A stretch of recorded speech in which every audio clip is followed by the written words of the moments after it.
হিটলারের কাছে কি এমন আছে যে কোটি কোটি মানুষ তার কথায় নাচে? আপনার মাথায় কি এমন প্রশ্ন আসে? কি এমন তাবিজ আছে যে তাবিজ দিয়ে খুব সহজেই মানুষকে বশে নিয়ে আসা যায়? Dass ich mich in diesen Jahren für dich eingesetzt habe, dass ich anständig meine Zeit verwendet habe im Dienste meines Volkes. Gib du jetzt deine Stimme ab, wenn ja! Greek philosopher অ্যারিস্টটলের মতে একজন মানুষকে convince করতে বা তাকে মানাতে তিনটি পদ্ধতি অবলম্বন করতে হয়। এক এথোস, দুই লোগোস, তিন প্যাথোস। ধরেন আমি আপনার কাছে একটি ফর্সা হওয়ার ক্রিম বিক্রি করি। এথোস, যার মানে অথরিটি বিল করা, দেশের 90% ডক্টর এই ক্রিমটিকে ফর্সা হওয়ার ক্রিম হিসাবে প্রমাণিত করেছেন। দুই লোগোস, যার মানে লজিক ব্যবহার করা। তৃতীয়ত প্যাথোস, যার মানে ইমোশনালি প্রোডাক্টটিকে আপনার কাছে দেখানো। যেমন আমি বললাম এই যে ক্রিমটি আছে আপনি ব্যবহার করুন, কারণ দেশের 90% মানুষ এই ক্রিমটিকে ব্যবহার করে।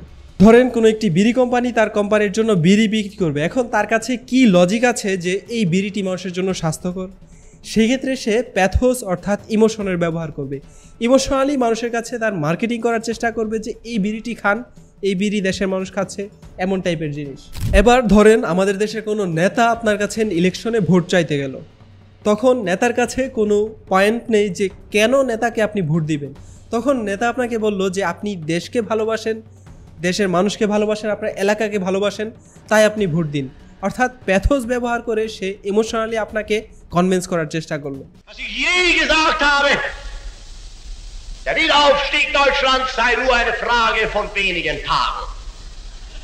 Immer und immer wieder predige ich, der Wiederaufstieg der deutschen Nation ist die Frage der Wiedergewinnung der inneren Kraft und Gesundheit des deutschen Volkes.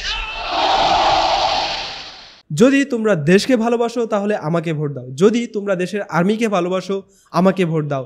এই সেম কাহিনীটি বলছিলেন হিটলার এই ভাষণটিতে। এখন এই ভাষণ শুনে অনেক মানুষ হয়তো কনভিন্স হয়ে গেছে, যেহেতু সব মানুষ শিক্ষিত ছিল না, কিন্তু দেশের যে মানুষ, জার্মানের যে মানুষ শিক্ষিত ছিল, যারা জবাবদিহিতা চাইতো, তারা ভাবছিল যে মানলাম আমরা আমাদের দেশকে ভালোবাসি, মানলাম আমরা দেশের আর্মিকে ভালোবাসি, কিন্তু এর সাথে তোমাকে ভোট দেওয়ার পয়েন্ট কি? কোন কারণে আমি দেশের আর্মিকে ভালোবাসলে তোমাকে ভোট দিব? হিটলার এরকম প্যাথোস ব্যবহার করে দেশের মানুষকে খুব সহজেই ডাইভার্ট করে ফেলতো তার দলের প্রতি। কিন্তু হিটলারের জন্য আরও একটি বড় সমস্যা ছিল লজিক, যা তার নাজি পার্টিকে জনগণের কাছে ছোট করবে।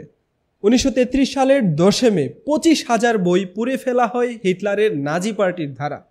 কারণ ছিল যে এই বইগুলো জার্মানের জন্য খুব রিস্কি, ইন্টারন্যাশনাল বইগুলো দেশপ্রেমের ক্ষেত্রে খুব ক্ষতিকর, তাই এই বইগুলো পুড়িয়ে ফেলেছেন হিটলার, এমনটি বলেছিলেন তার নাজি পার্টি। হিটলারের নাজি পার্টির উপর প্রশ্ন আসে এমন কোনো বই তখন রাখা হয়নি। বইগুলোর মধ্যে ছিল হিস্ট্রি, ফিজিক্স, কেমিস্ট্রি, এরকম নানান ধরনের বই। তখন হিটলার ভুয়া রিসার্চ পেপার পাবলিশ করত, যেখানে দেখানো হতো জার্মান জাতিরা হচ্ছে উঁচু জাতি, তাদের রক্ত খুবই পবিত্র, আর অন্যান্য যে মানুষ আছে, অন্য বিশ্বের যে মানুষ আছে, তাদের রক্ত জার্মান থেকে নিচে, অর্থাৎ তারা সাবহিউম্যান। এই অবস্থায় যারা দেশের সচেতন মানুষ, হিস্ট্রিয়ান, প্রফেসর, ডক্টর, তারা প্রশ্ন তুলতে চাইল, কিন্তু নাজি পার্টি তাদেরকে দমিয়ে রাখলো। স্কুল ইউনিভার্সিটি যেহেতু মানুষকে শিক্ষা দিত, সেক্ষেত্রে স্কুল ইউনিভার্সিটি থেকে নাজি পার্টি খুব কঠিনভাবে তাদের নিয়ন্ত্রণ নিয়ে এসেছিল, এবং ইউনিভার্সিটিতে যেই শিক্ষকরা নাজি পার্টির এই কথাগুলো না মানত তাদেরকে ব্যান করে দেওয়া হতো। দুনিয়ার সবথেকে ফেমাস সায়েন্টিস্ট আলবার্ট আইনস্টাইন নাজি পার্টিকে খুব ঘৃণা করতেন, হিটলারকে শুরু থেকেই ক্রিটিসাইজ করতেন। হিটলার ক্ষমতায় আসার পর চাকরি থেকে অব্যাহতি নিতে চায় আলবার্ট আইনস্টাইন জার্মান ছাড়ার মতো সিদ্ধান্ত নেয় এবং জার্মানের যে সিটিজেনশিপ সেটি ক্যান্সেল করতে চায়। সেই মুহূর্তে জার্মান মিডিয়া আইনস্টাইনকে নিয়ে বাজে ধরনের মন্তব্য করে, বাজে ধরনের কার্টুন তৈরি করে। এই যে কার্টুনটি দেখতে পাচ্ছেন, এই কার্টুনে দেখা হচ্ছে আলবার্ট আইনস্টাইনকে কিভাবে লাথি মারা হচ্ছে। শুধু তাই নয়, হিটলারের নাজি পার্টি দ্বারা আইনস্টাইনের রিসার্চ পেপারগুলো পর্যন্ত জ্বালিয়ে দেওয়া হয়। এসব অত্যাচারের কারণে আইনস্টাইন জার্মান ত্যাগ করে বেলজিয়ামে চলে যায় এবং বেলজিয়ামের রয়্যাল ফ্যামিলিতে সিকিউরিটি পায়, কারণ জার্মানে তাকে হত্যা করার প্রচেষ্টা চলছিল। 30 আগস্ট 1933 সালে আইনস্টাইনের বন্ধুকে খুন করে ফেলে নাজি পার্টির সদস্যরা। যেই সদস্যরা আইনস্টাইনের বন্ধুকে খুন করেছে তাদেরকে সম্মাননা দেওয়া হয় নাজি পার্টি থেকে।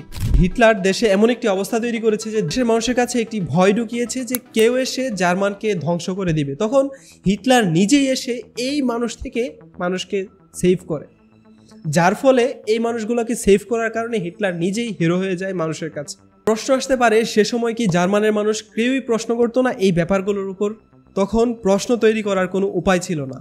জার্মানের মিডিয়া তখন হিটলারের কাছে বিক্রি হয়েছিল।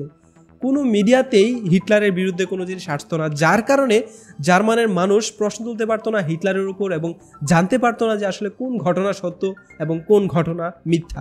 এভাবে ধীরে ধীরে হিটলার সব কিছুকে নিজের আয়ত্তে নিয়ে আসে এবং মিডিয়াকে সম্পূর্ণ নিয়ন্ত্রণে রাখে নিজের। এভাবে হিটলার তার জার্মানব্যাপী তার রাজত্ব তৈরি করে। আপনার কাছে কি মনে হয়, পৃথিবীতে এরকম একনায়কতন্ত্র, এরকম মানুষকে চুপ করে রাখার আর কোনো দেশ আছে? যদি থাকে তাহলে কমেন্টে জানান এবং সেফ থাকুন, সুস্থ থাকুন, ভালো থাকুন।